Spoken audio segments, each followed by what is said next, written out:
বিপদ আপদ আপনাকে সন্ত্রস্ত করে রাখতে পারে, কিন্তু এই বিপদ প্রত্যেকের জীবনে কোনো না কোনো কারণে থাকে। এটা আপনাকে দেখায় যে আপনার মধ্যে কি খামতি রয়েছে, কেন রয়েছে। এই বিপদ হলো সেই মাধ্যম যার দ্বারা আপনি নিজের দুর্বলতাকে নিজের শক্তিতে পরিবর্তন করতে পারেন। একটা ফুলের দিকে তাকান।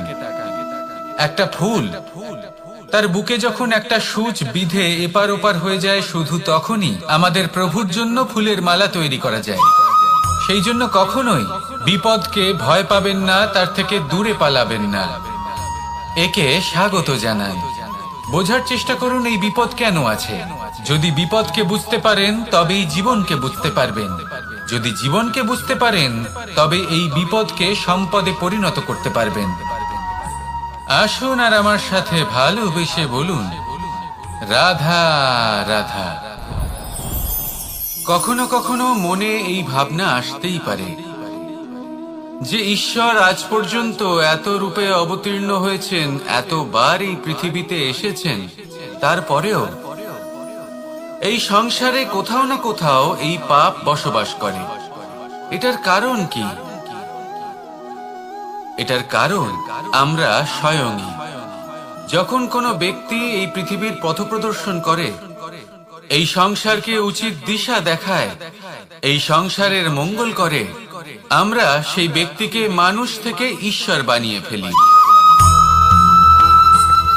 সেই ব্যক্তির পতন স্বয়ং আমাদের হাতেই হয়ে যায়, কারণ সেই ব্যক্তি তার শ্বাস প্রশ্বাসের জন্য হয় না। সেই ব্যক্তি হলো সেই ভাবনা যা সে এই সংসারকে প্রদান করেছে। আমরা সেই ব্যক্তির ভাবনাটারই অন্ত করে দিই। এটা উচিত নয়। আমরা ওনাকে প্রভু মেনে নিই। প্রভু মানার পর আমরা ওনার কাছে প্রার্থনা করি, হে প্রভু আমাদের সাহায্য করুন। যদি উনি প্রভুও হন, তাও উনি পৃথিবীতে এসেছেন মনুষ্য রূপে। যা কর্ম করেছেন, যা শক্তি প্রাপ্ত করেছেন, এই দেহ থেকেই প্রাপ্ত করেছেন। আপনাদের এটা বোঝানোর জন্য যে এই কাজ আপনিও করতে পারেন। যারা সৎ আত্মা থাকেন তাদের জন্য সর্বশ্রেষ্ঠ শ্রদ্ধাঞ্জলি হলো এটাই যে আপনি তাদের পদচিহ্ন অনুসরণ করে চলুন। না ওনাদের স্মরণে থাকুন, না পুষ্পের মালা ওনাদের চরণে রাখুন, বরং তাদের ভাবনাকে অনুসরণ করে সেই ভাবনা নিয়ে এগিয়ে চলুন। এটা না শুধু আপনার জন্য, বরং সমগ্র সংসারের জন্য লাভদায়ক। তাহলে এটাই করুন আর আমার সাথে ভালোবেসে বলুন, রাধা রাধা। যখন কঠোর রোদে আমাদের শরীর উত্তপ্ত হয়ে যায়, আমরা গরম অনুভব করি, তখনই যদি বর্ষা হয় আর বৃষ্টির জলের ফোঁটা আমাদের শরীরে এসে পড়ে, তখন কেমন অনুভূতি হয়? বর্ষার এই জলের ফোঁটা যখন ধরিত্রীতে পড়ে, তখন যে নাদ উৎপন্ন হয়, মনে হয় যেন এক সঙ্গীত। এমন এক সঙ্গীত যা স্থিরতার সাথে আমাদের বুঝিয়ে দেয় যে এই সূর্যের উত্তাপ, এই রোদ, তা চিরকালের জন্য থাকবে না। সূর্যের কিরণের যতই তেজ থাকুক, যখন বর্ষা আসবে এই রোদের কিরণকে শীতল করবে। সূর্যের তেজ যতই বেশি হোক না কেন, কখনো না কখনো কালো মেঘ আসবে আর সূর্যকে ঢেকে দেবে। অর্থাৎ এই প্রকৃতি আমাদের শিক্ষা দেয় যে কারোর প্রকাশ, যে কারোর মেধা চিরকাল টিকে থাকে না। এবার যদি কথা বলি অন্ধকারের বিষয়ে, তবে রাত্রির কালো অন্ধকারকে একটা জোনাকির আলো পরাজিত করে। অর্থাৎ অন্ধকারও চিরকালের জন্য বজায় থাকে না। এটা কি আমরা বুঝলাম? তবে আপনাদের দুটো সহজ প্রশ্ন করব। জীবনে যখন কিছুই আপনাদের সাথে চিরকাল থাকবে না, তাহলে অহংকার কি নিয়ে? আর জীবনে যদি প্রত্যেক দুঃখ, বিপদ, সমস্যা একটা সময় পর আপনাকে ছেড়ে চলে যায়, তাহলে পরাজয় মানবেন কেন? এই দুশ্চিন্তা ত্যাগ করুন, এই অহংকার ত্যাগ করুন, আসক্তি ত্যাগ করুন আর আমার সাথে ভালোবেসে বলুন, রাধা রাধা। পুরুষার্থ। শাস্ত্রে 4 ধরনের পুরুষার্থের কথা বলা হয়েছে। প্রথম হলো ধর্ম। আপনি কি জানেন এই ধর্ম আসলে কি? আপনার কি মনে হয় ধর্ম আসলে কি? কোনো বিশেষ ঈশ্বরকে মানাই কি ধর্ম বলা হয়? নাকি কোনো বিশেষ রীতি পালন করাই হলো ধর্ম? নাকি কোনো বিশেষ সাহিত্যকে সর্বশ্রেষ্ঠ মনে করাই হলো ধর্ম? না, ধর্ম হলো সেটা যাকে ধারণ করা যেতে পারে। আর ধারণ শুধু সেটাই করা যায় যা পবিত্র। পবিত্র শুধু তাকেই বলা হয় যা নিঃস্বার্থ, যার মধ্যে শাসন করার কোনো ইচ্ছে নেই, যা সরলভাবেই প্রবাহমান, জল এবং বায়ুর মতো। যখন কোনো ব্যক্তি ধর্মকে ধারণ করেন এবং সেই ধর্ম সেই ব্যক্তিকে রক্ষা করে, তখন তাকে ধর্ম বলা হয়। ধর্ম যা রক্ষা করে অহংকার থেকে, খারাপ চিন্তার হাত থেকে। সেই জন্য পুরুষার্থ গড়ে তোলার আগে, ধর্ম পালন করার আগে ধর্মের প্রকৃত অর্থ কি সেটা বুঝে নিন। এটা জেনে রাখুন যে সমস্ত ধর্মের আধার, সমস্ত ধর্মের ভিত শুধুমাত্র ভালোবাসা। আসুন আর এই ভালোবাসার সাথেই বলুন রাধা রাধা। জীবনে শিখরে পৌঁছানোর জন্য মানুষের কি প্রয়োজন হয়ে থাকে? সিঁড়ির। কিন্তু তাও প্রত্যেক মানুষ, প্রত্যেক ব্যক্তি শিখরে পৌঁছতে পারেন না। এর কারণ কি? কারণ একটা হতে পারে যে মানুষ কল্পনা করতে থাকেন কিন্তু সিঁড়ি খুঁজে পান না। কিছু মানুষ খুঁজে নেন কিন্তু তা পেয়ে এতটাই প্রসন্ন হয়ে যান যে তারপর আর কোনো কর্মই করেন না। খুব সোজা ব্যাপার। অনেক মানুষ সিঁড়ি খুঁজে পান না, আর যদি পেয়েও যান তাও যতক্ষণ না তাতে চড়ছেন সেই শিখরে পৌঁছবেন কি করে? যতক্ষণ না আপনি পরিশ্রম করছেন, যতক্ষণ না সেই সিঁড়িতে আপনি চড়ছেন, যতক্ষণ না ক্লান্ত হচ্ছেন, আপনার পায়ে হাঁটুতে ব্যথা না হচ্ছে, ততক্ষণ এই শিখরে পৌঁছানোর সৌভাগ্য লাভ করতে পারবেন না। তাহলে কল্পনার সাথে কর্ম করুন, পরিকল্পনার সাথে পরিশ্রম করুন, সব কিছু পাবেন। আসুন আমার সাথে ভালোবেসে বলুন রাধা রাধা। সমস্যা, কঠিন সময়, সংকট, বিপদ কার জীবনে নেই? প্রত্যেকের জীবনে আছে। কিন্তু আমাকে একটা কথা বলুন, যদি নৌকায় ঢেউকে ভয় পেতে শুরু করে তাহলে সাগর পার করবে কে? কখনো কোনো ছোট্ট পিঁপড়েকে দেখেছেন যে আকারে হয়তো ছোট হতে পারে কিন্তু বড় শিক্ষা দিয়ে যায়? কিন্তু আমরা শিখি না। এবার দেখুন একটা পিঁপড়েকে যে ভোজনের খোঁজে বাইরে বের হয়, একটা ছোট্ট দানা তুলে নেয়। ছোট দানা তোলে কারণ তার থেকে বেশি সে তুলতেই পারবে না। সে দানা নিয়ে চলতে শুরু করে, কোনো দেওয়ালে উঠে পড়ে, আবার পড়েও যায়। সেই দানা দূরে কোথাও একটা পড়ে যায়, তা আবার খোঁজে, তুলে নেয়, আবার চলতে থাকে। পড়ে যায় আবার ওঠে, পড়ে যায় আবার ওঠে। সেই দানাটা রেখে দেয়, আবার বেরিয়ে পড়ে ভোজনের খোঁজে। পরিশ্রম করতে থাকে কিন্তু হার মানে না। এই শিক্ষাই তো আমাদের প্রাপ্ত করতে হবে। নিরন্তর পরিশ্রম আর নির্ভীক হয়ে কর্ম করে যেতে হবে। এটাই হলো সাফল্যের মাধ্যম, এটাই হলো জয়ের মন্ত্র, অচ্যুত অজয় অস্ত্র। তাহলে আসুন আর আমার সাথে ভালোবেসে বলুন রাধা রাধা। মানুষের মানসিকতা এমন হয় যে সে যতটা করে আশা করে যে তার থেকে অনেক বেশি তার বদলে সে পাবে। দেখুন, সবকিছুই আপনার ভাবনা চিন্তার উপর নির্ভর করছে। আপনি যদি ফলের বিষয়ে ভেবে কর্ম করতে থাকেন তাহলে সেটা অনুচিত। জীবনের আসল আনন্দ হলো নিজের কর্ম করতে থাকা, ফলের চিন্তা করা উচিত নয়। যদি আপনি এরকম ভাবেন যে আমি এতটা করছি, আমার এতটা পাওয়া উচিত, সেই ভাবনা অনুচিত। যদি আপনি সেবার মানসিকতা নিয়ে কর্ম করতে থাকেন, কর্মচক্রে প্রবাহিত হন, যদি আপনি এমন ভাবনা রাখেন যে আমি এতটা পাচ্ছি তাই এর থেকে অনেক বেশি আমি কর্ম করব, তাহলে নিশ্চিত রূপে আপনি যতটা করছেন তার থেকে অনেক বেশি আপনি পাবেন। আপনার আশার থেকে অনেক বেশি আপনি পাবেন। শুধু জীবনে অনেক বেশি কাজ করতে থাকুন, ফলের চিন্তা করবেন না। আর মনে রাখবেন, এই ভাবনাই সব থেকে বড় বীজ। কর্মের উপর বিশ্বাস রাখুন, জীবনে যা যা আপনি চান সবই সুখময় হবে। আসুন আর আমার সাথে ভালোবেসে বলুন, রাধা রাধা। আমরা সকলেই কামনা করি, আমরা সবাই সেটা প্রাপ্ত করতে চাই যা আজ পর্যন্ত কেউ প্রাপ্ত করেনি, সেটা পেতে চাই যে আজ পর্যন্ত কেউ পেতে পারেনি, সেটাই কাছে রাখতে চাই যে আজ পর্যন্ত কখনো আমরা পাইনি। এবার সেটা কিভাবে করা যেতে পারে? যদি আপনি সেটা প্রাপ্ত করতে চান যা আজ পর্যন্ত আপনি কখনো পাননি, তাহলে আপনাকে সেটা করে দেখাতে হবে যা আজ পর্যন্ত আপনি কখনো করেননি।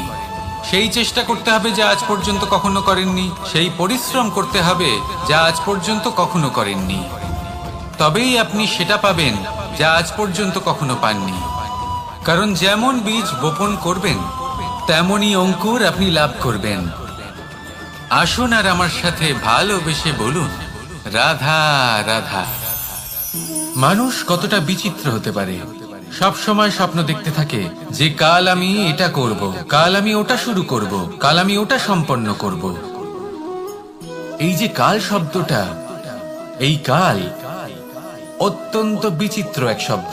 আমরা সবসময় এটাকে আসতে দেখতে পাই, কিন্তু এটা আসাতে বর্তমানে পরিণত হয়। আবার আজ নতুন কাল দেখতে পাই, তার জন্য অপেক্ষা করি, যখন সেটা সামনে আসে বর্তমানে পরিণত হয়।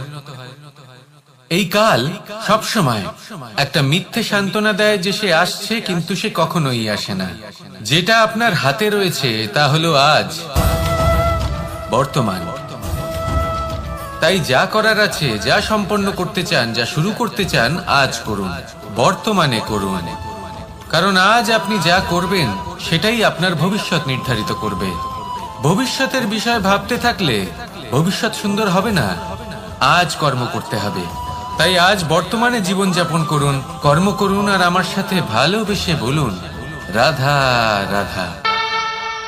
কথায় আছে, যখন আপনি যুদ্ধক্ষেত্রে দাঁড়িয়ে তখন শত্রুকে পিঠ দেখিয়ে পালিয়ে যাওয়া বা পিছু হটে যাওয়া অত্যন্ত অনুচিত যুদ্ধনীতি হয়। কথায় আছে যে শ্রেষ্ঠ যুদ্ধ নীতি হলো সেটাই যেখানে আপনি অস্ত্র হাতে নিয়ে এগিয়ে যান, সাহসের সাথে যুদ্ধ করে শত্রুকে পরাস্ত করে ফিরে আসেন। আর সেটাই আমি করেছিলাম। তখন মহাভারত রচনা হয়েছিল, কারণ তখন ধর্মরক্ষা করা আবশ্যক ছিল।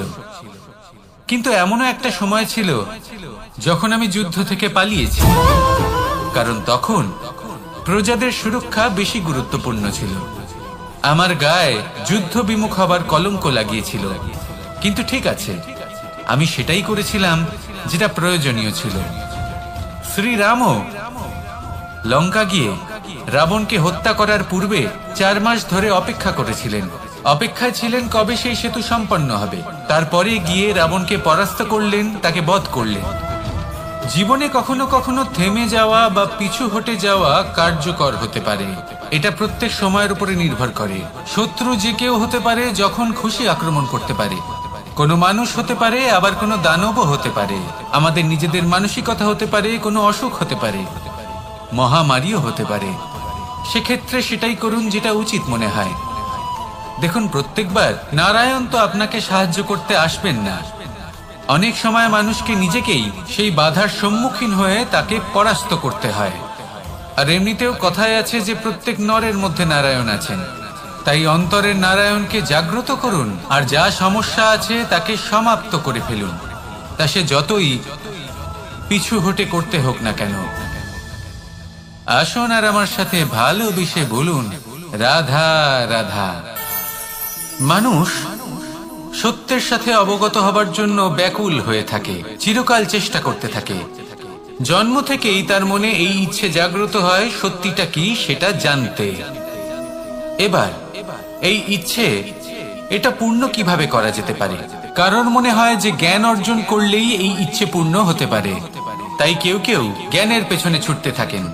কেউ এটা ভাবেন যে এই ইচ্ছে পূর্ণ করা যেতে পারে ধন আর শক্তির দ্বারা, তাই তারা ধন আর শক্তি প্রাপ্ত করতে চান। কেউ আবার ভাবেন যে অন্তরের মন্থন দ্বারা এটা সম্ভব হতে পারে। এবার এটাও সত্যি যে মন্থন করলে অমৃত লাভও সম্ভব হতে পারে। কিন্তু তার জন্য এই মন্থন করার জন্য একটা উচিত দিকে অগ্রসর হওয়া প্রয়োজনীয়। উচিত সংযমের দ্বারা সামনে এগোতে হবে, আর কোনো আশা না করে সামনে এগিয়ে যেতে হবে, তবেই এটা সম্ভব হতে পারে।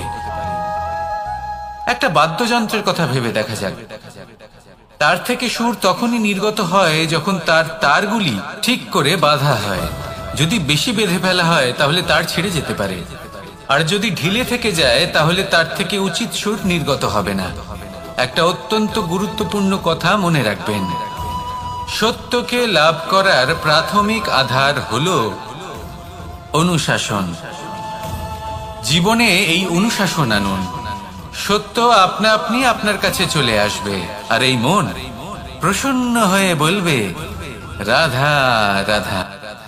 মানুষের দুটো রূপ রয়েছে, এক আমাদের এই মুখ যা শুধুই চোখে দেখা যায়, আর দ্বিতীয় আমাদের এই মন যা শুধুমাত্র অন্তরাত্মা দ্বারা দেখা যায়। এবার আমাদের এই মুখ তা ঈশ্বর সকলকেই আগে থেকেই প্রদান করেছেন, কিন্তু এই মন কেমন হবে তা আমাদের জীবনের অনুভূতি এবং আমাদের জীবনের লক্ষ্য এগুলি সুনিশ্চিত করে। অর্থাৎ নেত্র দিয়ে দেখা যায় আমাদের এই মুখ, তা শুধুই এই কারণে প্রয়োজন যাতে সংসার আমাদের দেখতে পায়, আমাদের চিনতে পারে। কিন্তু যদি এই সংসারে আপনি প্রকৃত অর্থে মান সম্মান লাভ করতে চান, তাহলে নিজের অন্তরাত্মাকে আপনাকে বিকশিত করতেই হবে। দেখুন, কথায় আছে এই যে অসুর, তা শারীরিকভাবে উপস্থিত নয়, তা মনের মধ্যে থাকে। যদি এই মন থেকে অসুরকে বের করে দেওয়া যায়, তাহলে শরীরে তা উপস্থিত থাকবেই না।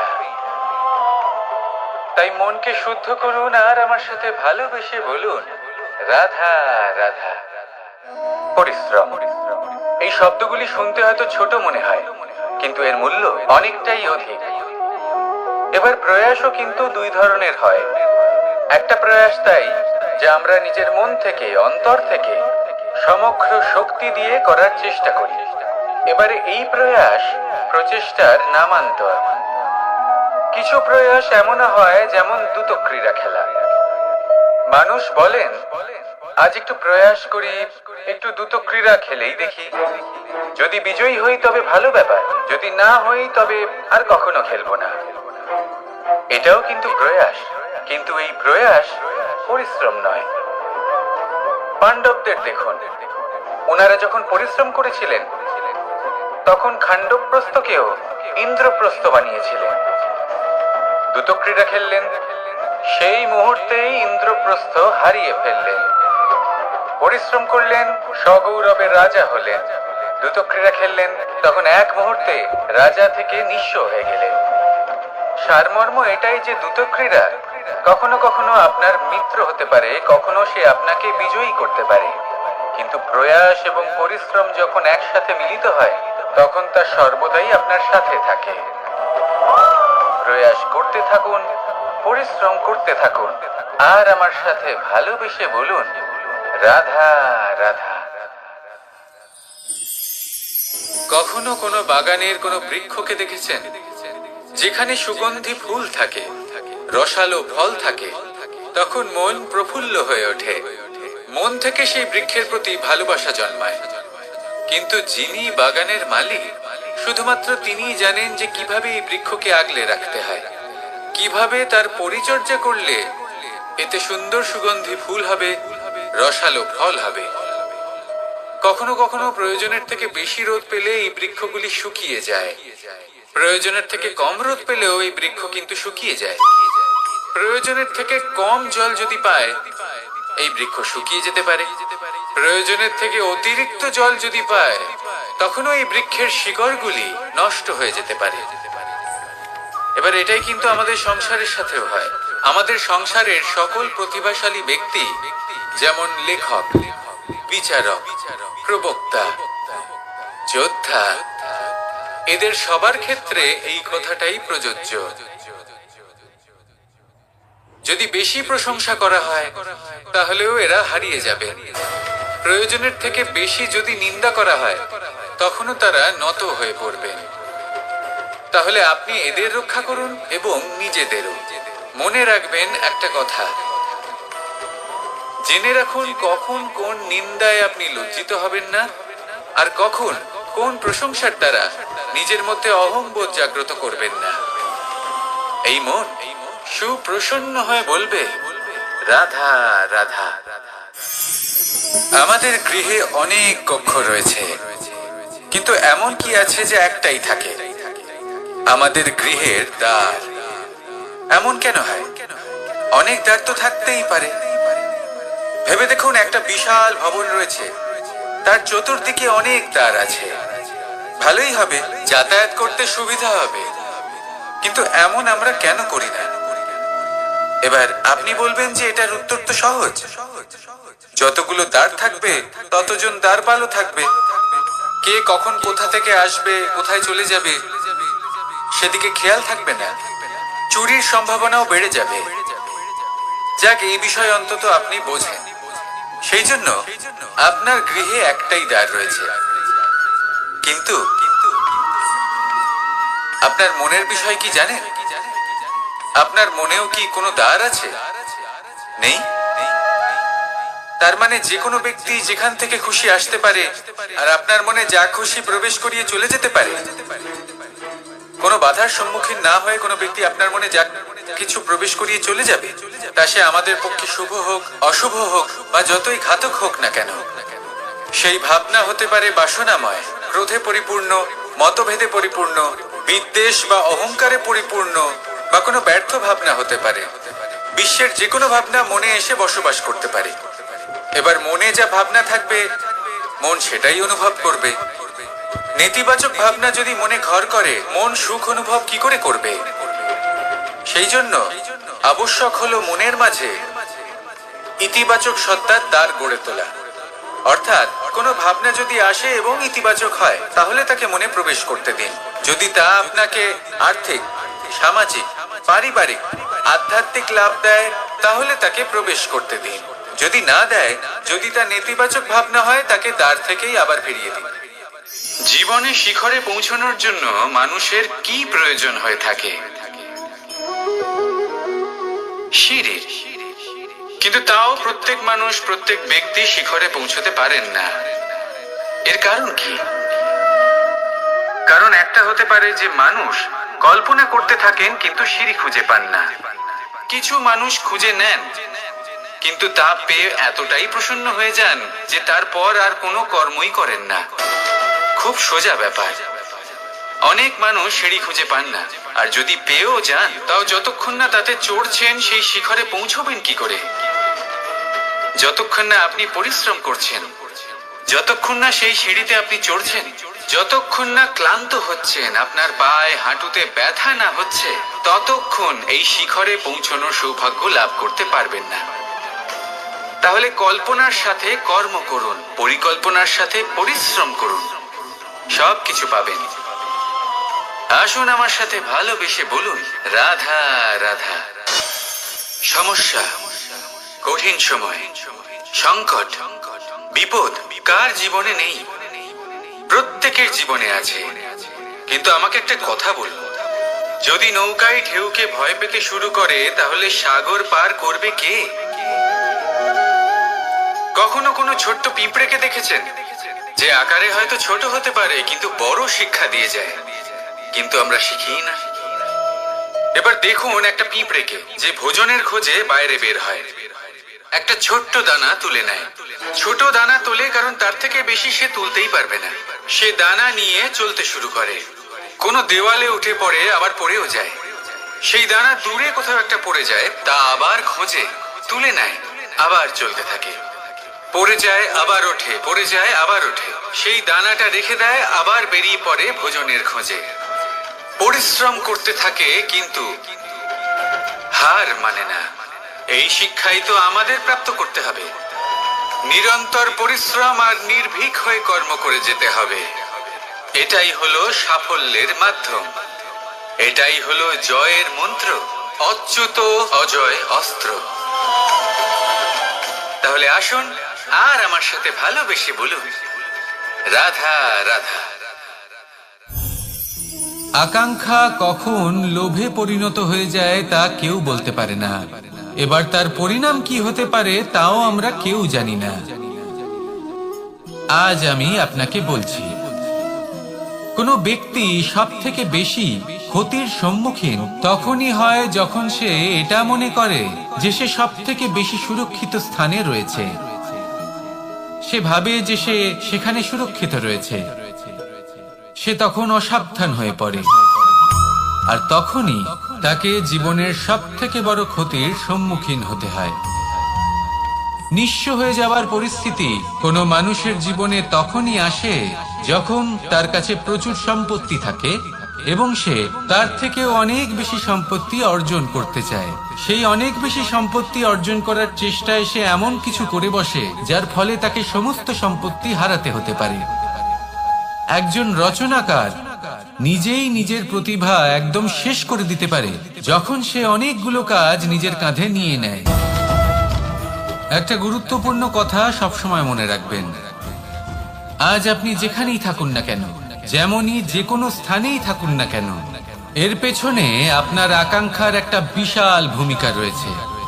কিন্তু মনে রাখবেন, আপনাকে শিখতে হবে যে কখন আর কিভাবে নিজের উচ্চাকাঙ্ক্ষাগুলিকে লাগাম পরাতে হবে, কারণ এটা অত্যন্ত আবশ্যক। তাই আসুন আর আমার সাথে ভালোবেসে বলুন, রাধা রাধা। সংসারের বিভিন্ন ক্ষেত্রে আপনি অনেক কিছুই দেখতে পাবেন, যে কোনো খেলা, কোনো নাটক দেখতে পাবেন, কেউ কোনো খেলা খেলছে তা দেখতে পাবেন, আর দর্শকগণ এই দেখে অত্যন্ত আনন্দ লাভ করেন, হাততালি দিতে থাকেন, প্রশংসা করতে থাকেন, নিজের অন্তরের উৎসাহ প্রকাশ করতে থাকেন। কি দেখে করেন? সেই সমস্ত খেলোয়াড়দের দেখে করেন যারা এই খেলাটা খেলছে, তাই না? কিন্তু অনেক সময় সেই খেলোয়াড়রা সেই খেলার আনন্দ উপভোগ করতে পারেন না, কারণ ওনারা চাপা পড়ে যান তাদের কামনার চাপে, জয় লাভ করার কামনা, প্রথম স্থান লাভ করার ইচ্ছে, প্রতিযোগিতায় সব থেকে এগিয়ে থাকার ইচ্ছে তাদেরকে এই খেলা উপভোগ করতেই দেয় না। সেই জন্য কখনো কখনো এই খেলোয়াড়দের থেকে অনেক বেশি আনন্দ উপভোগ করেন দর্শকগণ, যেখানে এই খেলাটা কিন্তু খেলছেন খেলোয়াড়রাই। আমি এটা বলছি না যে এই ইচ্ছে, এই আকাঙ্ক্ষা অনুচিত না, কিন্তু তার সাথে সেই খেলা, সেই কর্মের আনন্দ উপভোগ করাও অত্যন্ত গুরুত্বপূর্ণ। তাই সেটা উপভোগ করুন। যে উৎসাহ আপনি উপভোগ করছেন তা যাপন করা অত্যন্ত গুরুত্বপূর্ণ। দেখুন, সত্যি বলতে এটা কিন্তু আপনার অধিকারও বটে। আপনি যে কর্ম করছেন তার ফল তো আপনি অবশ্যই পাবেন। সেটা যখন আপনি পাচ্ছেন তখন আপনার তা উপভোগ করা উচিত। সেটাই করুন। জীবনে সফলতা এবং অসফলতা এরা আসা যাওয়া করতে থাকে। যখন সাফল্য আসবে তখন তা উপভোগ করুন, যখন অসফলতা আসবে তখন তার থেকে শিক্ষা লাভ করুন। সাফল্য আপনার কাছে আবার ফিরে আসবে। আর এই মন, আপনি তো জানেন, এই মন প্রসন্ন হয়ে বলবে, রাধা রাধা। ভোজন। এই সংসারে যেই হোক না কেন, কোনো মানুষ হোক, কোনো প্রাণী হোক, কোনো কীট হোক বা কোনো বনস্পতি হোক, প্রত্যেকের জন্য ভোজন অতি আবশ্যক। কারণ ভোজন থেকেই শক্তি পাওয়া যায়, আর সেই শক্তি দিয়েই সংসারের, আমাদের জীবনের সমস্ত কার্য করা যায়। এবার এমন এক ধরনের শক্তি হয় যা শীতের ঋতুতে সূর্য থেকে আমরা পেয়ে থাকি, আর আরেক ধরনের উত্তাপ হয় যা দিয়ে ভোজন রান্না করা হয়, সুস্বাদু নানান ধরনের ভোজন। এবার অত্যন্ত গুরুত্বপূর্ণ হলো যে ব্যক্তি সেই ভোজন বানাচ্ছেন তার মানসিক পরিস্থিতি, এবং সেই ব্যক্তি যিনি ভোজন গ্রহণ করছেন তার মানসিক অবস্থা। যখনই আপনি ভোজন বানাচ্ছেন তখন ভালোবাসার সাথে কাজটা করুন, ধন্যাত্মক ভাব নিয়ে, সৎ ভাবনার সাথে। কারণ আপনার এই মানসিক স্থিতি শক্তির আকারে সেই খাদ্যের সাথে মিলে মিশে যায়। আর যখনই আপনি ভোজন গ্রহণ করছেন তখন সদ্ভাবনার সাথে, প্রসন্নতার সাথে গ্রহণ করুন, ধন্যাত্মক ভাব নিয়ে। যদি আপনি প্রসন্নতার সাথে রান্না করেন, প্রসন্নতার সাথে খাদ্য গ্রহণ করেন, তাহলে আপনি প্রসন্নই থাকবেন, আর মন সুপ্রসন্ন হয়েই বলবে, রাধা রাধা। কখনো কোনো চাতক পাখিকে দেখেছেন? কথায় আছে যে বছরে মাত্র একবার সে তার তৃষ্ণা মিটিয়ে থাকে, আর তাও আকাশে ভেসে থাকা মেঘের দ্বারা ঘটানো বৃষ্টির জলের ফোঁটা থেকে। আর কোথাও থেকে সে তার তৃষ্ণা পূরণ করে না। সারা বছর সে নিদারুণ গরম সহ্য করে, তীব্র শীতও সহ্য করে, শুধু এই আশা নিয়ে যে বছরে একবার অন্তত সেই মেঘের ঘন ঘটা হবে, বৃষ্টি হবে, আর সে তার তৃষ্ণা নিবারণ করবে। এটা আসলে কি? এটা আসলে বিশ্বাস। সেই বিশ্বাস যে বছরে একবার সেই মেঘ আসবে তৃষ্ণা নিবারণ করতে। যেমন দেখুন, একটা সূর্যমুখী ফুল সারা রাত অন্ধকারের সাথে যুদ্ধ করে, কারণ তার বিশ্বাস যে ভোরবেলায় সূর্য তাকে অবশ্যই দর্শন দেবেন। সেটাও বিশ্বাস ছিল যার উপর ভরসা করে মনু একটা নৌকা নিয়ে বেরিয়ে পড়েছিলেন এবং সমস্ত সৃষ্টিকে প্রলয়ের হাত থেকে বাঁচিয়েছিলেন। সেটাও ছিল ভালোবাসার প্রতি বিশ্বাস, যার উপর ভরসা করে বানর এবং ভাল্লুক সেনা নিয়ে শ্রীরাম আক্রমণ করেছিলেন সমস্ত বরদানপ্রাপ্ত অসুরগণ এবং রাক্ষসগণের লঙ্কায় এবং জয় লাভ করেছিলেন। এই বিশ্বাসই হলো এই বিশ্বের আশা। বিশ্বাস রাখুন যে আপনি হলেন সর্বশ্রেষ্ঠ এবং শুধুই নিজের কর্ম করতে থাকুন। এই বিশ্বাসের আশাই আপনাকে প্রতি মুহূর্তে বল প্রদান করবে। এ হলো আমার বিশ্বাস। আসুন আর আমার সাথে ভালোবেসে বলুন, রাধা রাধা।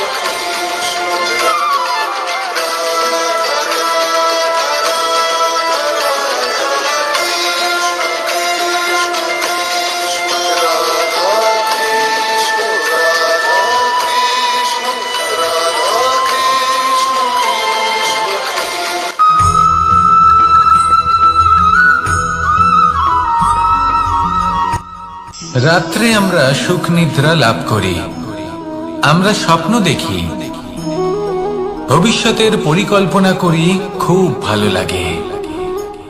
সকালে যখন চোখ খুলি নিদ্রা ভঙ্গ হয়, স্বপ্ন সেইখানেই ভেঙে যায়, আর তারপর আমরা আমাদের রোজকার জীবন যাপন করি। স্বপ্ন হয়তো মানুষ রাতের বেলায় দেখেন, কিন্তু সেটাকে সার্থক দিনের বেলাতেই করতে হয়। রাতে মধুর বাতাসের নিচে কোমল শয্যায় শুয়ে মাতার গলায় মিষ্টি গান শুনতে শুনতে নিদ্রায় আচ্ছন্ন হওয়া, স্বপ্ন দেখা, ভবিষ্যতের পরিকল্পনা করা বড়ই সরল। কিন্তু সকালবেলায় সময় মতো উঠে সূর্যের তাপ সহ্য করে, সেই উষ্ণতা সহ্য করে সর্বাঙ্গ ঘেমে গিয়ে নিজের পথ খুঁজে বের করা, সেই পথে অগ্রসর হওয়া, বাধা বিপত্তি এসবের সম্মুখীন হওয়া, আর তারপর লক্ষ্য লাভ করা, এগুলো কঠিন কাজ। এ হলো অত্যন্ত কঠিন কাজ। যদি আপনি চান যে স্বপ্ন আপনি দেখেছেন তা সত্যি হোক, তাহলে দিনের বেলায় আপনাকে বেরিয়ে কর্ম করতেই হবে, পরিশ্রম করতেই হবে। মনের এই চক্ষু দিয়ে স্বপ্ন দেখা সম্ভব, কিন্তু যদি আপনি বুঝতে পারেন যে এই স্বপ্নই হলো আপনার লক্ষ্য, তাহলে তাকে সার্থক করতে শুধুমাত্র পরিশ্রম দ্বারাই করতে হবে। তাহলে পরিশ্রম করুন আর আমার সাথে ভালোবেসে বলুন, রাধা রাধা। মানুষের জীবনে তিনটি গুণ অত্যন্ত প্রয়োজনীয়: শ্রদ্ধা, বিনম্রতা, যোগ্যতা। যদি জ্ঞান লাভ করতে চান তাহলে শ্রদ্ধার প্রয়োজন, যদি মান লাভ করতে চান তাহলে স্বভাবে বিনম্র হওয়া প্রয়োজন, আর যদি মনোবাঞ্ছিত স্থান লাভ করতে চান তাহলে যোগ্যতার প্রয়োজন। বিষয়টা সহজ। শ্রদ্ধা আপনাকে জ্ঞান দেবে, নম্রতা আপনাকে মান, আর যোগ্যতা উচিত স্থান দেবে। কিন্তু যদি আপনি এই তিনটি গুণ সম্মিলিত করেন, তাহলে এমন কিছু লাভ করবেন যা এই সব কিছুর থেকে অনেক ঊর্ধ্বে। সম্মান, আর এ হলো সেই সম্মান যা প্রত্যেক মানুষের নিজের জীবনে লাভ করতে চেষ্টা করা উচিত। কারণ এই হলো সেই সম্মান যার কারণে আপনি চলে যাওয়ার পরেও এই সংসার আপনাকে ভালোবাসবে আর মনে রাখবে। আসুন আমার সাথে ভালোবেসে বলুন, রাধা রাধা। আকাঙ্ক্ষা কখন লোভে পরিণত হয়ে যায় তা কেউ বলতে পারে না। এবার তার পরিণাম কি হতে পারে তাও আমরা কেউ জানি না। আজ আমি আপনাকে বলছি, কোনো ব্যক্তি সব থেকে বেশি ক্ষতির সম্মুখীন তখনই হয় যখন সে এটা মনে করে যে সে সব থেকে বেশি সুরক্ষিত স্থানে রয়েছে। সে ভাবে যে সে সেখানে সুরক্ষিত রয়েছে। সে তখন অসাবধান হয়ে পড়ে, আর তখনই তাকে জীবনের সব থেকে বড় ক্ষতির সম্মুখীন হতে হয়। নিঃস্ব হয়ে যাওয়ার পরিস্থিতি কোনো মানুষের জীবনে তখনই আসে যখন তার কাছে প্রচুর সম্পত্তি থাকে এবং সে তার থেকে অনেক বেশি সম্পত্তি অর্জন করতে চায়। সেই অনেক বেশি সম্পত্তি অর্জন করার চেষ্টায় সে এমন কিছু করে বসে যার ফলে তাকে সমস্ত সম্পত্তি হারাতে হতে পারে। একজন রচনাকার নিজেই নিজের প্রতিভা একদম শেষ করে দিতে পারে যখন সে অনেকগুলো কাজ নিজের কাঁধে নিয়ে নেয়। একটা গুরুত্বপূর্ণ কথা সবসময় মনে রাখবেন, আজ আপনি যেখানেই থাকুন না কেন, যেমনই যে কোনো স্থানেই থাকুন না কেন, এর পেছনে আপনার আকাঙ্ক্ষার একটা বিশাল ভূমিকা রয়েছে। কিন্তু মনে রাখবেন, আপনাকে শিখতে হবে যে কখন আর কিভাবে নিজের উচ্চাকাঙ্ক্ষাগুলিকে লাগাম পরাতে হবে, কারণ এটা অত্যন্ত আবশ্যক। তাই আসুন আর আমার সাথে ভালোবেসে বলুন, রাধা রাধা। অনেক সময় আমরা জীবনে অনেক মানুষকে এমন বলতে শুনে থাকি যে আমি অসফল হয়েছি কারণ আমার সময় ভালো যাচ্ছিল না। আমি এই জিনিসটা লাভ করতে চাইছিলাম কিন্তু করতে পারলাম না কারণ আমার সময়টা ভালো যাচ্ছিল না। আমি আমার জীবনে ওই মহান কাজটা করতে চাইছিলাম কিন্তু করতে পারলাম না। কেন? কারণ আমার সময়টা ভালো যাচ্ছিল না। কিন্তু যে মুহূর্তে ভালো সময় আমার জীবনে আসবে আমি সব কিছু প্রাপ্ত করব। এমন প্রায় প্রত্যেকেই বলেন। আসুন একটা কথা বোঝা যাক। একজন মালিকে দেখুন, সে প্রত্যেক দিন গাছের সেবা করে, তাকে জল দেয়, তার যত্ন আত্তি করে। কেন? প্রত্যেক দিন সেই গাছ ফল দেয় না। সঠিক সময় এলে তবেই সেই গাছ ফল দেয়, কিন্তু প্রত্যেক দিন মালি তার সেবা করে, তাকে যত্ন করে। শুধুমাত্র তখন করে না যখন সেই গাছ ফল দিতে সক্ষম। আর যদি মালি গাছের যত্ন প্রতিদিন না করে তাহলে হয়তো সেই গাছ ফল দিতেই পারবে না। এটাই হলো আমাদের জন্য একটা শিক্ষা। যখন সময় আমাদের জন্য অপেক্ষা করে না তখন আপনি সময়ের জন্য কেন অপেক্ষা করছেন? ভালো সময়ের জন্য অপেক্ষা করবেন না। ভালো এবং শুভ কর্ম দ্বারা ভালো সময়কে নিজের কাছে টেনে আনুন। নিরন্তর কর্ম করুন, পরিশ্রম করতে থাকুন। শুভ সময় আপনা থেকেই আপনার কাছে আসবে। আসুন আমার সাথে ভালোবেসে বলুন, রাধা রাধা। মানুষের এই সংসারে জীবনযাপন করার জন্য কিছু জিনিসের প্রয়োজন পড়ে। এমন কিছু আবেগ, এমন কিছু বস্তু আছে যেগুলো তার প্রয়োজন হয়। কিন্তু সব থেকে বেশি যে জিনিসটা তার প্রয়োজন হয় সেটা হলো সম্মানের। আমাদের ভালো লাগে যখন কেউ আমাদের সম্মান করে। আমরা কাউকে সম্মান করলে তারও সেটা ভালো লাগে। কিন্তু আপনি দেখবেন যে সংসারে বেশিরভাগ মানুষ দুটি মাপদণ্ডের ভিত্তিতে সম্মান করেন। হয় বয়স দেখে করেন বা উপার্জন দেখে, অর্থাৎ সেই ব্যক্তি কতটা উপার্জন করেন। এবার ভেবে দেখুন, এটা আবশ্যক নয় কারোর বয়স যদি বেশি হয় তার বুদ্ধিও ততটাই বেশি হবে। আবশ্যক এটাও নয় যে কোনো ব্যক্তি যদি অত্যন্ত ধনী হন বা তার মনও নির্মল হবে বা তিনি সৎকর্ম করবেন বা এমন কোনো কর্ম করবেন যাতে উনি সম্মান লাভ করতে পারেন। হতে পারে উনি ধনী কিন্তু দুশ্চরিত্র। সেই জন্য বয়স বা উপার্জন দেখে কোনো ব্যক্তিকে সম্মান করবেন না। কর্ম দেখুন। যদি গভীরভাবে ভেবে দেখেন তাহলে দেখবেন যদি কোনো মানুষ কোনো সৎকর্ম করেন তাহলে তার প্রতি হৃদয় থেকে সম্মান জাগ্রত হয়। এটাই হলো সেই সম্মান যা অর্জন করতে হবে। বয়স আজ আছে, কাল আরো বৃদ্ধি পাবে। উপার্জন আজ আছে, কাল সেটা কমে যেতেও পারে। কিন্তু যদি আপনি নিরন্তর শুভকর্ম করতে থাকেন তাহলে আপনি মৃত্যুর পরেও অমর হয়ে থাকবেন। আসুন আমার সাথে ভালোবেসে বলুন, রাধা রাধা। পাপ এবং পুণ্য, এই দুই হলো সংসারের এমন দুই বিন্দু যাকে কেন্দ্র করে এই সংসারের চক্র ঘুরতে থাকে। আমরা যদি কোনো কর্ম বিচার করি, হয় পুণ্য নয় পাপের দৃষ্টিভঙ্গি দিয়ে, এটা হয় পুণ্য না হলে পাপ। কিন্তু এই পাপ এবং পুণ্য এই দুই নির্ভর করে প্রত্যেক মানুষের ওপর, তার চিন্তাধারা, তার পরিস্থিতির ওপর। ধরুন এমন একজন মানুষ যিনি অনেক দিন ধরে বনে পথ হারিয়েছেন, অনেক দিন হয়তো উনি কোনো খাবার খাননি। এবার এমন পরিস্থিতি চলে এসছে যে এবার যদি উনি খাবার না খান তাহলে হয়তো জীবিতই থাকবেন না। আর এমন অবস্থায় ওনার সামনে যদি কোনো প্রাণী আসে তাহলে তাকে শিকার করা, এটা কিন্তু তার কাছে পাপ নয়, এটা তো জীবিত থাকার একমাত্র উপায়। এটা তার কাছে পুণ্য সম। আর যদি আমি এমন একজন ব্যক্তির কথা বলি যিনি সরল, যিনি একটি সুখী, শান্ত, সুরক্ষিত জীবনযাপন করছেন, তার কাছে কিন্তু এটা পাপ। এইরকমই এই সংসারে ভিন্ন ভিন্ন পরিভাষা আছে পাপ এবং পুণ্যের। তার মধ্যে যদি আমি আপনাকে একটি সরল পরিভাষা দিই, সেটা হলো জীবনে যখনই কোনো কর্ম করবেন সেটা নিয়ে একটু ভেবে দেখুন যে এই যে কাজটা আমি করছি তার ফলে এই যে অন্য মানুষেরা আছেন এই সংসারে, তারা কি দুঃখ পাবেন? যদি তারা দুঃখ পান তাহলে সেটা পাপ।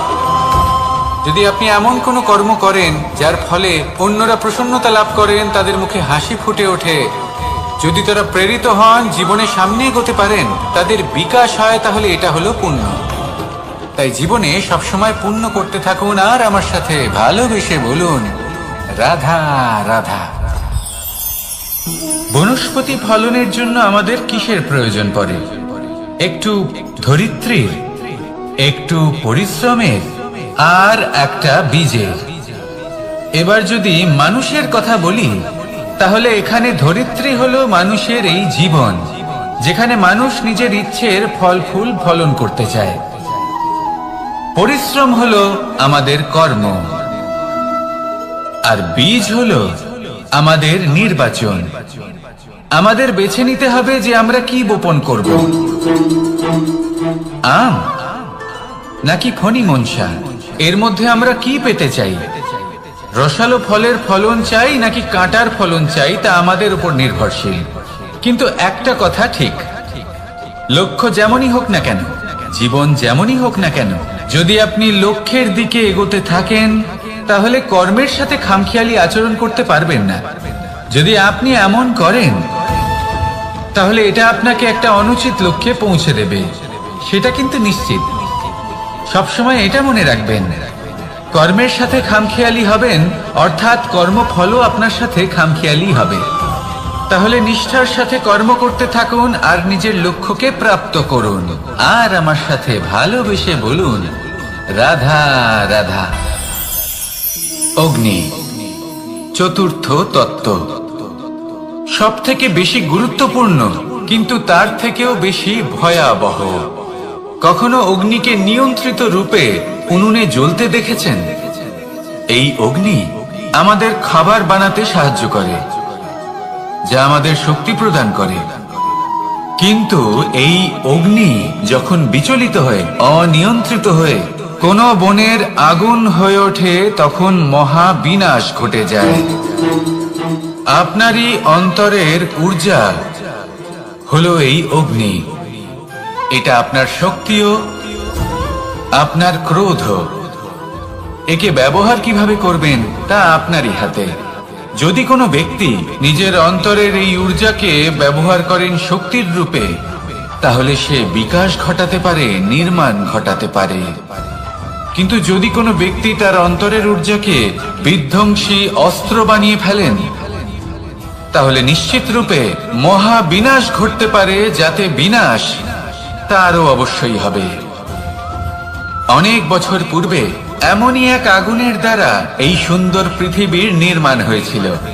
আর অনেক বছর পূর্বে এমন এক আগুনেই সমস্ত জীব এবং সংসার বিলুপ্ত হয়ে গেছিল।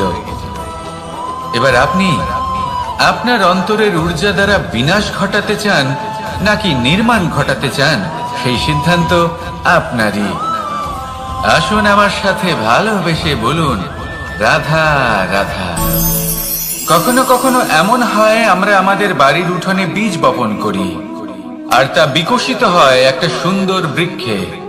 তার শাখাগুলি প্রতিবেশীর বাড়ি পর্যন্ত পৌঁছয়। ফলের বর্ষণ প্রতিবেশীর বাড়িতেও হয়ে থাকে। আর আমরা ভাবি গাছ আমরা উৎপন্ন করব আর ফল খাবেন আপনারা। এই কেমন কথা হলো? আপনাকে এই কথা বুঝতে হবে যে এসব হলো ভৌতিক বস্তু, সাংসারিক বস্তু। কখনো নিজের বাড়ির বাগানে ভালোবাসার গাছ বপন করে দেখুন। তার শাখাও প্রতিবেশীর বাড়ি পর্যন্ত পৌঁছবে, ফলের বর্ষণ সেখানেও হবে।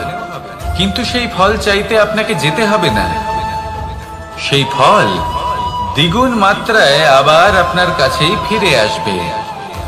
তাই নিজের বাড়িতে আর নিজের মনে ভালোবাসার গাছ উৎপন্ন করুন।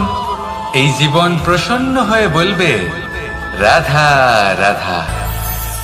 অ দিয়ে অন্ত, আ দিয়ে আরম্ভ, এই দুইয়েরই রাশি সমান। যদি আপনি মন দিয়ে দেখেন তবে দেখবেন এদের সম্পর্ক খুবই নিবিড়। কিভাবে? যখন কোনো কিছু শুরু হয় এটা নিশ্চিত হয়ে যায় যে তা সমাপ্তও হবে। আরম্ভই যদি না হয় তার সমাপ্তও হবে না। যা আরম্ভ হয়েছে তার সমাপ্তি হলো অবশ্যম্ভাবী। এটাই হলো প্রকৃতির নিয়ম, একে এড়ানো যায় না। এবার এই কথা আমরা সকলে জানি। এবার মানুষ কি ভাবে যে সমাপ্তির পরে কি হতে পারে, এর উত্তর তাদের কাছে নেই। তাদের উচিত অন্য কোনো বিষয় ভাবা যা বেশি গুরুত্বপূর্ণ। এবার মানুষ এটা জানে না যে মৃত্যুর পরে কি হতে পারে, কিন্তু এই কথা অবশ্যই জানে যে জন্ম থেকে মৃত্যু পর্যন্ত এই সময়, যাকে আমরা জীবন বলে থাকি, এই সময় আমরা কর্ম করতে পারি। এই কথা তো আমরা জানি। তাহলে এমন কি কর্ম করা যেতে পারে যা আমাদের সমাপ্তির পরও আমাদের প্রাসঙ্গিক করে রাখতে পারে, এই বিষয়ে ভাবা উচিত। যে জন্মগ্রহণ করেছে তার মৃত্যু হবেই, এটা সাধারণ বিষয়। কিন্তু ইতিহাস আজও সেই সকল মানুষজনকে স্মরণ করেন যাদের এই সংসার তাদের মৃত্যু নয়, বরং তাদের জীবনকালে যে কর্ম তারা করেছেন তার দ্বারা মনে রাখেন। সেই কর্মের কারণে এই সংসারে তাদের নাম, তাদের কর্ম, তাদের ব্যক্তিত্ব, তাদের কীর্তি অমর হয়ে থাকে এবং থাকবে। আপনার কাছে এতটা সময় নেই যতটা আপনার মনে হচ্ছে আপনার কাছে আছে। সেই জন্য যত শীঘ্র সম্ভব শ্রেষ্ঠ কর্ম করুন, যতটা পারবেন ততটা অধিক সুকর্ম করুন। এই সংসারে নিজেকে অমর করে তুলুন আপনার মৃত্যুর পরেও। আর আমার সাথে ভালোবেসে বলুন, রাধা রাধা। ওমা, এ কি?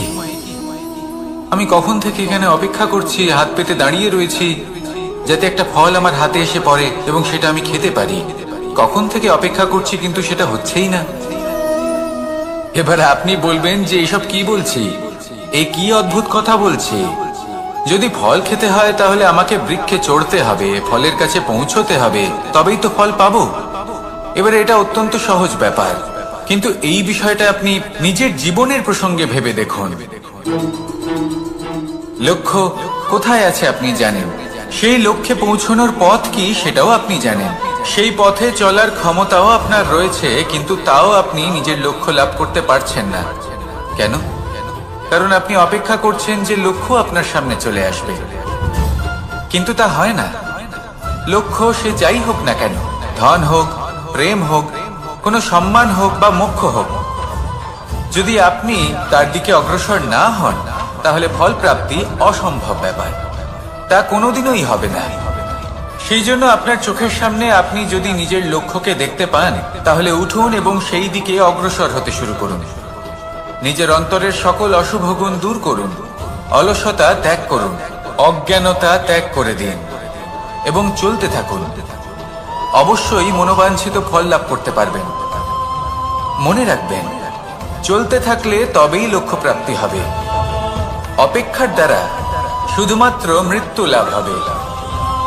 আসুন আমার সাথে ভালোবেসে বলুন, রাধা রাধা। পাখি কখন জন্ম নেয়, কখন উড়তে শেখে, কখন বাসা বানাতে শেখে, কখন নিজের মৃত্যু লাভ করে, এসব আমাদের মধ্যে কেউ জানি না। কিন্তু পাখি একটা কথা খুব ভালো করে জানে, যে এই সংসারে যা কিছুই করুক না কেন, এই সংসারে ওকে নিয়ে কিচ্ছু যায় আসে না। এবার আমরা কি করি? কোনো কাজ করার আগে আমরা এটা ভাবি যে এই সংসার যদি আমাকে দেখে ফেলে তাহলে কে জানে এই সংসার কি ভাববে, আমার প্রতিচ্ছবি কেমন তৈরি হবে কে জানে, কে জানে কি হবে আদি ইত্যাদি। এই সব ভাবনায় আমরা মগ্ন হয়ে যাই। কিছুটা এমন ভাবে মগ্ন হই যে বর্তমানের কর্মের এই জীবনের যাত্রাপথে সেই সময়ের আনন্দ উপভোগ করতে ভুলে যাই। এবার দেখুন একটা পাখি কি করে, ওর কর্ম হলো গান গেয়ে চলা। ওই পাখি গেয়ে চলে, কেউ ওর গান শুনুক বা না শুনুক, কেউ আদৌ শুনছে কিনা সেই বিষয়টা নিয়ে সেই পাখির কিছুই যায় আসে না। সেই পাখি নিজের কর্ম করতে থাকে। হয়তো সেই জন্যই আপনি কখনো কোনো পাখিকে কাঁদতে দেখবেন না। এরকমই আপনাকে নিজেকে গড়ে তুলতে হবে। প্রথমে নিজেকে জিজ্ঞেস করুন, এই যে কর্ম আমি করতে চলেছি সেটা কি উচিত? যদি আপনার মনে হয় সেটা উচিত, তাহলে সেটা প্রমাণ করুন। এটা ভাববেন না যে এই সংসার কি ভাববে। আসুন আর আমার সাথে ভালোবেসে বলুন, রাধা। বনের মধ্যে যদি আপনি কোনো বিষাক্ত সাপ দেখেন তাহলে কি করবেন? আপনি তখনই তার থেকে দূরে পালাতে চেষ্টা করবেন। আর এটা কেন করবেন? নিজের রক্ষার্থে। এই কথা আমি নয় মেনে নিলাম, কিন্তু নিজের জীবনে এটা করেন না কেন? আপনি যেখানেই যান, যে স্থানেই যান না কেন, প্রত্যেক সময় প্রত্যেক মুহূর্তে এমন বিষাক্ত সাপ আপনি অবশ্যই খুঁজে পাবেন। আর সেই সাপ নয় যাদের আপনি বনে খুঁজে পাবেন, এরা হলো সেই সাপ যা আপনাকে পাপ করতে বাধ্য করবে। আপনার অন্তরের বাসনা, ক্রোধ, অহংকার, লোভ, ঈর্ষা এদের বৃদ্ধি ঘটাবে। দেখুন, বনের এই সাপ আপনাকে একবার ছেড়ে দিতেও পারে, ছোবল নাও মারতে পারে, কিন্তু এই যে পাপরূপী সাপ আছে তা অবশ্যই ছোবল মারবে। কর্ম যদি করেন তাহলে অবশ্যই ফল পাবেন। সেই জন্য যখনই কোথাও যাবেন, যদি এমন কাউকে দেখেন, যদি এমন কিছু দেখেন যে আপনাকে পাপ করতে বাধ্য করছে, তাহলে সেই মুহূর্তে সেখান থেকে পালিয়ে যান। যেমন বনের সাপ দেখে আপনি পালাতে থাকেন। সৎকর্মের রক্ষা অত্যন্ত আবশ্যক। আসুন আর আমার সাথে ভালোবেসে বলুন, রাধা রাধা। যদি কোনো সিংহ বানরের মতো গাছে চড়তে চেষ্টা করে তাহলে কি হবে? একটা মাছ যদি মাটিতে হাঁটতে চেষ্টা করে তাহলে কি হবে? তারা বিফলই হবে। কিন্তু এরকম কেন হয়? তার কারণ হলো প্রকৃতির রচনা কিছুটা এরকম। এখানে প্রত্যেকটি ব্যক্তিকে, প্রত্যেকটি প্রাণীকে আলাদা আলাদা গুণের অধিকারী করা হয়েছে এবং সকলকে একটা সীমাও প্রদান করা হয়েছে। এবার এই যে বৃক্ষ, পশু, পাখি, এদের মধ্যে সেই ক্ষমতাই নেই যে এরা নিজেদের যাচাই করতে পারবে, নিজেদের সীমাগুলো বুঝতে পারবে, নিজেদের সদ্গুণগুলো চিনতে পারবে। এরা সেটা করতে পারবে না। কিন্তু মানুষ তো আলাদা। মানুষের কাছে সেই বিশেষ শক্তি আছে যে তারা পূর্ণরূপে নিজেদের যাচাই করতে পারবে, নিজেকে পূর্ণরূপে বুঝতে পারবে, নিজের দোষ, নিজের অপগুণ, নিজের সদ্গুণ, নিজেদের সীমাগুলো তারা বুঝতে পারবে। আর এটা অত্যন্ত গুরুত্বপূর্ণ। কথায় আছে যে যদি সাফল্য লাভ করতে হয় তাহলে নিজেকে যাচাই করে নিতে হবে। তাই নিজেকে যাচাই করুন, নিজের সাথে পরিচিত হয়ে যান এবং জীবনে কর্ম করতে থাকুন। সাফল্যের শিখরে অবশ্যই পৌঁছে যাবেন। আর ওখানে যদি যান তাহলে এই মন প্রসন্ন হয়ে অবশ্যই বলবে, রাধা রাধা। অন্ধকারাচ্ছন্ন রাত্রি যদি এসে থাকে তাহলে আলোকিত প্রকাশ নিয়ে সূর্যও অবশ্যই আসে। রোগ যদি এসে থাকে তাহলে তার ওষুধও অবশ্যই আসে। সমস্যা যদি আসে তাহলে সেই সমস্যার সমাধানও নিজে থেকেই আমাদের কাছে চলেই আসে। এই সংসার, এই জীবনের শুধুমাত্র একটাই নিয়ম আছে, আর তা হলো এটাই, এই সংসার হলো একটা চক্রের মতো। এতে শাশ্বত বলে কিছু নেই, নিত্য বলে কিছু নেই। আর যা কিছুই রয়েছে সব বদলাতে চলেছে। যদি আপনার জীবনে দুঃখ থাকে, সমস্যা থাকে, যদি আপনি বিপদ দ্বারা আচ্ছন্ন, তাহলে মনে রাখবেন সবকিছু বদলে যেতে চলেছে। দুঃখের সময় কাঁদবেন না, মনকে আরো দুঃখী করে তুলবেন না, কারণ এখানে যা কিছুই এসেছে তা যাওয়ার জন্যই এসেছে। তাহলে এত চিন্তা কিসের? আনন্দ সহকারে জীবন যাপন করুন, আর আমার সাথে ভালোবেসে বলুন, রাধা রাধা। রাত্রিবেলায় যখন আলোকিত জোনাকিদের দেখেন তখন মন প্রসন্ন হয়ে ওঠে। এদের দেখতে খুবই সুন্দর লাগে। আর এমন ঠিক কেন হয়? প্রথম হলো এটাই যে রাতের বেলায় চতুর্দিক অন্ধকারাচ্ছন্ন থাকে। এমত অবস্থায় যদি আমরা কোথাও একটু প্রকাশ দেখি তাহলে সেটাই আশার কিরণের ন্যায় মনে হয়। সেই প্রকাশই আমাদের মন প্রসন্ন করে তোলে।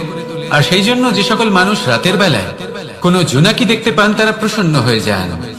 এবার কখনো কখনো জীবনে আমাদের মনে হয় যে চতুর্দিকে শুধুমাত্র অন্ধকারই হয়ে আছে। প্রত্যেকেরই তা কখনো মনে হয়। আর তখনই আমাদের নিরাশ হলে চলবে না, আমাদের দুঃখী হলে চলবে না। সেই সময় আমাদের খুঁজতে হবে নিজেদের আশেপাশে, চতুর্দিকে আর কোথাও না কোথাও আমরা প্রকাশ অবশ্যই দেখতে পাবো। আশার একটা কিরণ অবশ্যই দেখতে পাবো। কেউ এমন একটা কর্ম করেন যেটা দেখে আমরা প্রেরিত হয়ে যাই। আর এমন কোন কর্ম যদি আপনারা করেন তাহলে সেই কর্ম আপনার মনকে প্রসন্ন ভাব, আনন্দ এবং ভালোবাসা দ্বারা ভরিয়ে তুলবে। আপনার অন্তরে সেই অন্ধকারের অন্ত করবে, দুঃখেরও অন্ত করবে।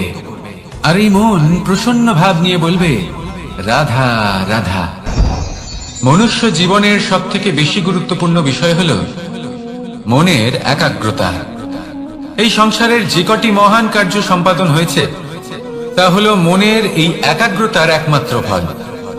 আপনি অবশ্যই দেখে থাকবেন অনেক ছোট বড় নদী যা বয়ে চলে তাদের সামনে একটা বাঁধ নির্মাণ করা হয় সেই সব নদীর জল সঞ্চয় করতে। বাঁধ হয়ে গেলে প্রয়োজন মতো বা মনের ইচ্ছে মতো তাকে ব্যবহার করা সম্ভব। এবার এটাই আমাদের মনের সাথেও সম্ভব।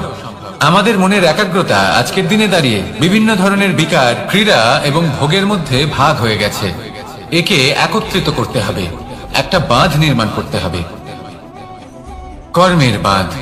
আপনাকে শুধু এটাই করতে হবে, যেটা উচিত কর্ম সেটাই করুন, যেটা অনুচিত কর্ম সেটা করা থেকে নিজেকে বিরত রাখুন। ব্যাস, এই কাজটাই আপনি করতে থাকুন, করতে থাকুন। মনের মধ্যে একাগ্রতার বাঁধ নির্মাণ করুন। আর একবার যদি তা নির্মাণ হয়ে যায় তাহলে যখন চাইবেন, যেখানে চাইবেন, যতটা চাইবেন একাগ্রতা প্রয়োগ করতে পারবেন। আর একবার যদি আপনি এটা শিখে যান তাহলে এই সংসারকে বদলে ফেলার মতো কাজ আপনি করতে পারবেন, সমাজকে শুধরাবার মতো কাজ করতে পারবেন। তাহলে এই মনকে একাগ্র করুন আর আমার সাথে ভালোবেসে বলুন, রাধা রাধা।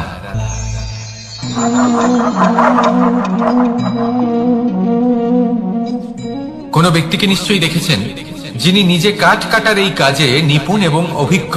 এবার আপনারা দেখবেন যে তার মনোযোগ সমস্ত কাঠের ওপর থাকে না, তার মনোযোগ থাকে শুধুমাত্র একটা কাঠের ছোট্ট একটি অংশের ওপর, যেখান থেকে তার টুকরো করা হচ্ছে। কিন্তু সেটা উনি কেন করেন? যদি এটা উনি না করেন তাহলে সেই কাঠ সঠিক পদ্ধতি এবং তাড়াতাড়ি কাটা যাবে না। জীবনেও তাই হয়ে থাকে। আপনি হয়তো কোনো লক্ষ্য স্থির করেছেন বা পথ নির্বাচন করেছেন বা কাজ স্থির করেছেন যেটা আপনি করেই ছাড়বেন। তাহলে নিজের সম্পূর্ণ মনোযোগ শুধুমাত্র তার উপর কেন্দ্রীভূত করুন। যদি আপনার মন এদিক ওদিক তাকাতে থাকে, অস্থির হয়ে পড়ে, বিচলিত হয়ে পড়ে, যদি তা হয়ে থাকে তাহলে আপনি অবশ্যই অসফল হবেন। তাই কর্মঠ থাকুন, নিরন্তর কর্ম করতে থাকুন এবং পূর্ণ মনোযোগ দিয়ে নিজের কাজ করুন। নিজের পথে অগ্রসর হন বা নিজের লক্ষ্য প্রাপ্ত করতে চেষ্টা করুন। তারপর দেখুন কি হয়, কিভাবে উচিত পথে এবং তীব্র গতিতে আপনার লক্ষ্য আপনার কাছেই পৌঁছে যায়। আর আপনার এই মন প্রসন্ন হয়ে বলে, রাধা রাধা।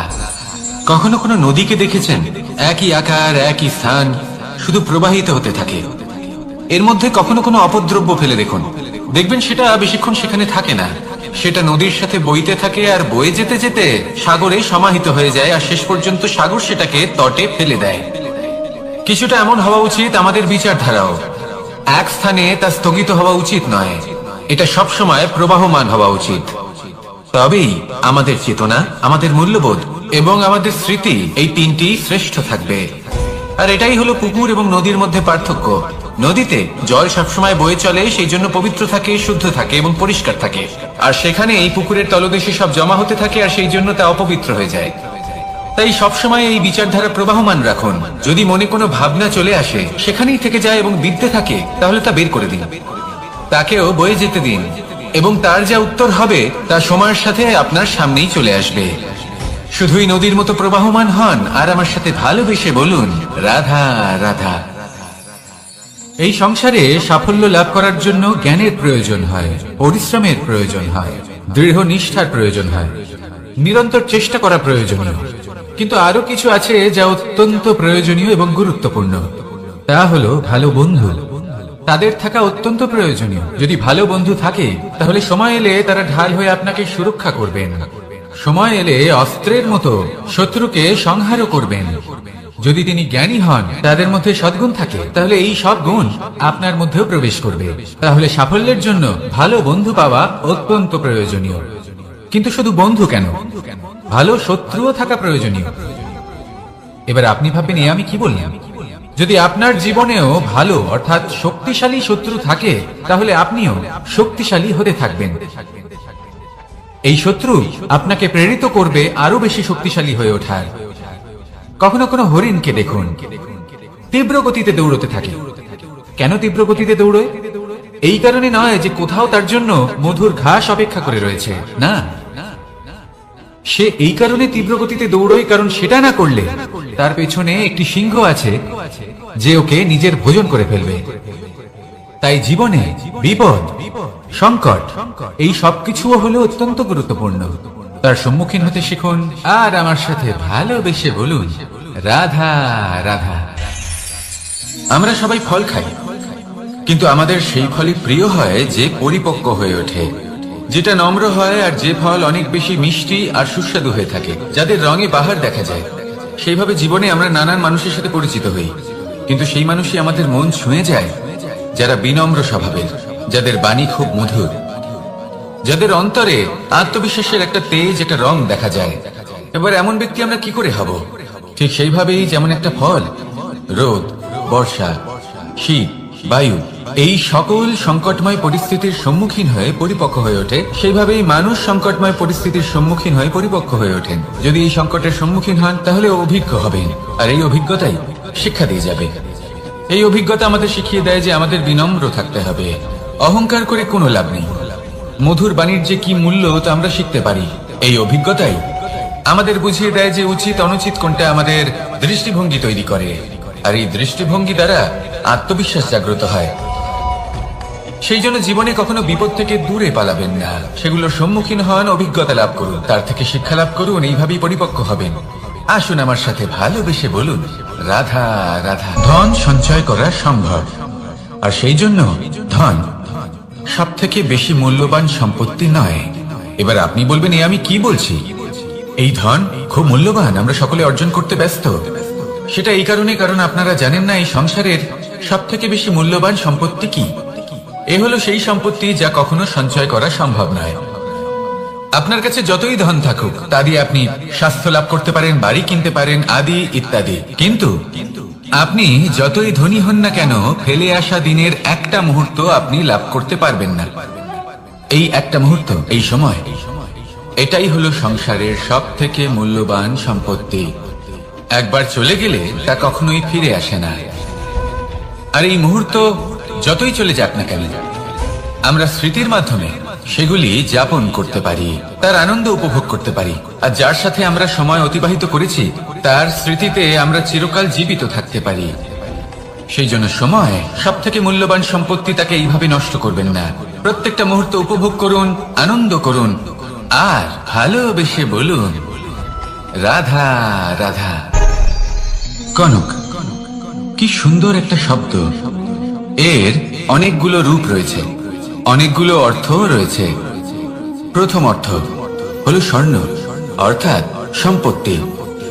দ্বিতীয় অর্থ ধুতুরা, অর্থাৎ গাছের ছোট একটা বীজ, যা কিনা অত্যন্ত শক্তিশালী হয়। যদি বেশি মাত্রায় এর প্রয়োগ করা হয় তাহলে এটা বিষময় হয়ে উঠতে পারে। এই হলো সেই ধুতুরা যার প্রয়োগ মহাদেবের পুজোতে করা হয়। এবার প্রশ্ন হলো এটাই যে এই স্বর্ণ এবং এই ধুতুরার মধ্যে মিল কি রয়েছে? মিল হলো এটাই যে এই দুটোই মানুষকে মত্ত করে তোলে। ধুতুরা মানুষকে তখন মত্ত করে যখন তাকে সেবন করা হয়, কিন্তু স্বর্ণ, ধন, সম্পত্তি, মানুষ এটা যতটাই অর্জন করে নেয় সেটাই যথেষ্ট।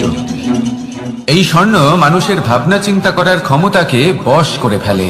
মানুষ সম্পত্তির লোভে মত্ত হয়ে ওঠে, কারণ যে যত চমৎকারী, যতটা অমূল্য হয়, তাকে সামলানো কিন্তু ততটাই কঠিন, তাই না? তাই মনে রাখবেন, ধন, স্বর্ণ, সম্পত্তি এগুলো ধুতুরার থেকেও অনেক বেশি বিষাক্ত হতে পারে। তাই এর উপর আত্মসংযমের একটা কবচ পরিয়ে রাখবেন এবং বিবেকের শক্তির সাথে এগুলো প্রয়োগ করুন, তবেই কল্যাণ হবে।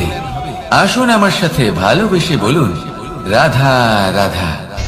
আমার কাছে যশোদা মা যেমন, আমার কাছে দেবকী মা যেমন, আমার কাছে ঠিক তেমনই হলেন গোমাতা। এবার ভেবে দেখার বিষয় হলো এটা যে এই সংসারে অসংখ্য প্রাণী আছে, একজন গাইকে একজন মায়ের মর্যাদা কেন দেওয়া হয়? তাহলে এর অনেকগুলো কারণ আছে। এই গাই অর্থাৎ গোমাতা, এনারা হলেন অত্যন্ত শান্ত, শান্তি প্রিয়, কখনো কারোর কোনো ক্ষতি করতেই পারেন না। গোমাতা যে দুধ আপনি কখনো কোনো সাধারণ পাখি দেখেছেন, যেমন বাবুই? সে কি করে? সে কোনো গাছের ডালে নিজের বাসা বানায়। এবার সেইখানে বাসা বানানো সহজ ব্যাপার, কারণ সামগ্রী আশেপাশেই পাওয়া যায়। কিন্তু সমস্যা হলো আক্রমণ। কোনো সাপ বা অন্য কোনো পশু ওর বাসাতে ওর সন্তানদের উপর না আক্রমণ করে বসে, এই ভয়ে তার সব সময় থাকে। আর এটা সব থেকে কঠিন ব্যাপার এদের জন্য, নিজের বাসায় নিজের সন্তানদের সুরক্ষা। আর বাজ পাখি, যদি আমরা বাজের কথা বলি তাহলে তারা কি করে? বাজ পাখি কোনো উঁচু পাহাড়ের শিখরে, কোনো পাথরের খাঁজে নিজের বাসা তৈরি করে। এবার ওখানে বাসা বানানো একেবারেই সহজ ব্যাপার নয়, কারণ সামগ্রী আশেপাশে পাওয়া যায় না, দূর থেকে নিয়ে আসতে হয়। কিন্তু সেইখানে আক্রমণের ভয়ও কখনোই থাকে না। এইভাবে উচিত রূপে ও নিজের বাসা রক্ষা করতে পারে, নিজের সন্তানদের রক্ষা করতে পারে। এর সারমর্ম হলো এটাই, যদি সমস্যা বড় হয় তাহলে সমাধানও উচ্চমানের হওয়া উচিত। একটা বাজ পাখির মতো ভাবা আরম্ভ করে দিন, জীবনে যে কোনো সমস্যা ছোট মনে হবে। রাধা রাধা।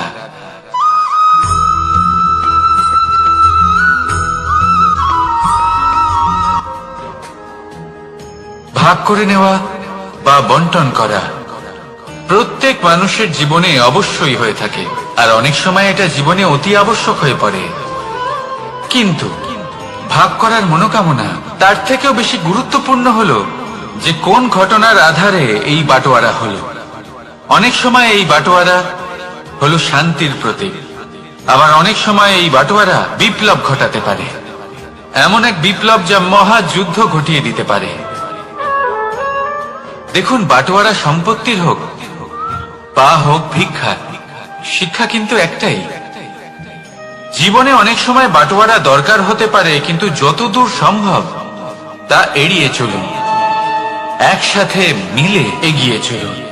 কারণ দেখুন, এই যে বাটোয়ারা ভাগ করে দেয়, আর সেখানেই একতা আপনাকে অগ্রসর করে। তাহলে আপনিও এটাই করুন, একসাথে মিলে সামনে এগোন, আর আমার সাথে ভালোবেসে বলুন, রাধা রাধা।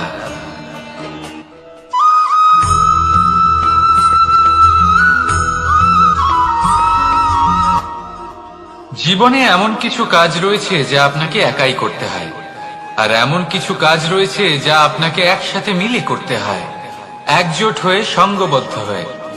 এবার সঙ্গবদ্ধ বলতে কি বোঝাতে চাইছি? আমি তাদের কথা বলছি না যারা বাস্তবিকভাবে একে অপরের সাথে কাজ করেন, আমি তাদের কথা বলছি যারা একে অপরের থেকে দূরে থেকেও একে অপরকে বিশ্বাস করেন। আমি আগেও বলেছিলাম, সমস্ত বিশ্বের আশা বিশ্বাসেই বসবাস করে, তাই না? তাই যেখানে সমস্ত বিশ্ব আছে, সমস্ত সংসার আছে, সেইখানেই বিশ্বাস রয়েছে।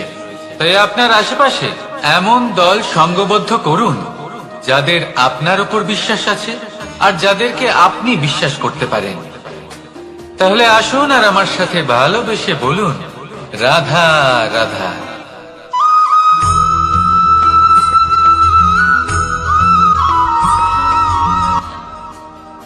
যখন একজন ভক্ত এবং তার ভগবান এক আকার ধারণ করেন, যখন একজন ভক্ত নিজের ভগবানের প্রতি নিজের জীবনের লক্ষ্যের প্রতি সম্পূর্ণরূপে সমর্পিত হয়ে যান, তখন জন্মগ্রহণ করে ভক্তি। আর তখন সংসারের সমস্ত আশা তিনি ত্যাগ করতে পারেন।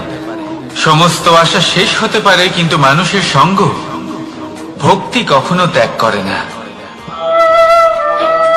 যখন ভক্ত ও ভগবান এক আকার ধারণ করেন, এক হয়ে যান, তখন রথী এবং সারথীর মধ্যে কোনো পার্থক্য থাকে না। তারাও এক হয়ে যান। একটাই ব্যক্তিত্ব, একটাই অস্তিত্ব। আর সেই জন্যই কখনো কখনো রথীর আদেশ ছাড়াই সারথী রথ চালিয়ে দেন, আবার কখনো সারথীর পরামর্শ ছাড়াই রথী আক্রমণ করে ফেলেন। এ তো শুধুমাত্র আরো একটা গুণ সেই সারথীর মধ্যে, যিনি ধর্ম স্থাপনার মহান কাজে আমার সারথী হতে চলেছেন। তাহলে আসুন আমার সাথে ভালোবেসে বলুন, রাধা রাধা।